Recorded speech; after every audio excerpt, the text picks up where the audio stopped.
president then delaying these consultations on naming the new Prime Minister until Thursday. What's that about? Well, it seems that Saad Hariri, who's the favourite to become Prime Minister again, although he resigned on October the 29th, which is extraordinary in itself, has asked for a little bit of extra time so he can get together, presumably, a cabinet. He's been struggling to do that. One might ask, why Saad Hariri again? The simple explanation is that Lebanon has a confessional system of government. The Prime Minister has to be a Sunni Muslim. Saad Hariri is a Sunni Muslim. The President is a Maronite Christian. The Speaker of Parliament is a Shia Muslim. And Parliament itself, the deputies, are divided 50-50. Saad Hariri also happens to have support among the parliamentary deputies. So that's the reason why he's being pushed back again.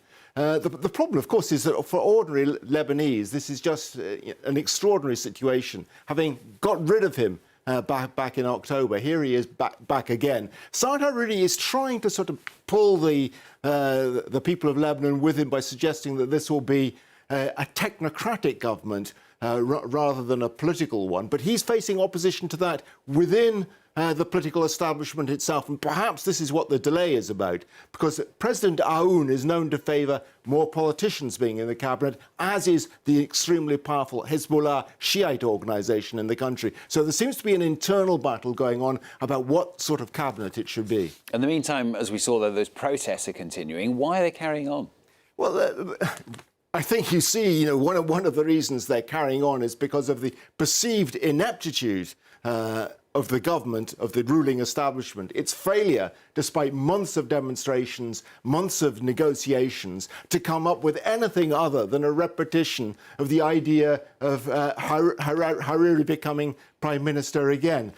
There's also, I think you have to acknowledge the solidarity of the people. There seems to be an overriding determination, regardless of confession in Lebanon, whether you're Shia, Christian, Sunni or whatever, to try and do something about the paralysis of government, the failure of the economic system. The economy is in an appalling crisis. And for many people who are out on the streets, it appears there is really no alternative but to carry on with that because of the economic circumstances they find themselves in. 1/3 of the population defined as in poverty at the moment in Lebanon. The country in deep financial crisis. The banks running out of money. People are desperate. So far, they've managed to avoid violence, although you mentioned earlier on, we've seen signs of it returning over the weekend. But so far, it's been relatively peaceful. It's not necessarily always going to be the case, though. I'm getting the impression, though, from what you're saying, though, Rob, that the political establishment is unlikely to back down here. I mean, what's it doing to try and fight back? Well, it rather looks as though the political establishment is looking for a fudge. I referred to it in my first answer a little bit. President Aoun looking to find some sort of deal whereby there's a mixture of politicians and technocrats inside the government.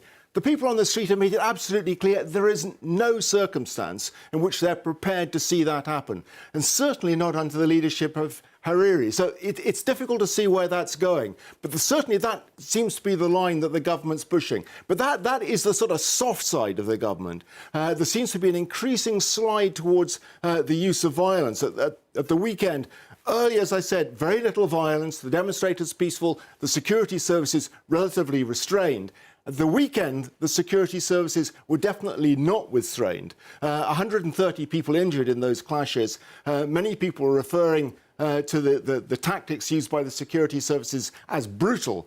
And we've also seen an increasing sign that paramilitary organisations are being allowed to get involved in this as well. You referred to those attacks on the demonstration square in Beirut yesterday, on Monday. Shiite groups attacking the opposition demonstrations, which have been non-sectarian. That is likely to continue and to increase, I think, in the future. And a lot of pressure will be put on the demonstrators to go back off the street and accept whatever sort of deal the government comes up with.